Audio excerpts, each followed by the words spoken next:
కాఫ్కి syrup వేస్తున్నాను. ఎక్కడికి వెళ్ళి దక్కుంది చూడండి. రిత్విక ఎక్కడున్నావు బుడ్డోడా? రే ఎక్కడా లేదా రిత్విక?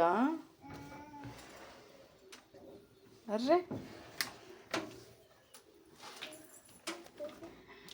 రా బయట సిరప్ వేసుకుందిరా. అమ్మ వేసుకోవాలిరా, అమ్మ తగ్గదు. ఇంకా మమ్మది రారా, సిరప్ వేసుకుందిరా. దా మా అమ్మగమ్మ.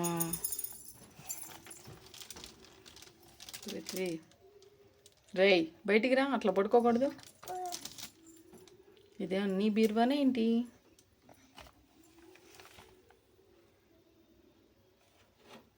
దా మా అమ్మదా. మరి ఎలా తగ్గిద్ది?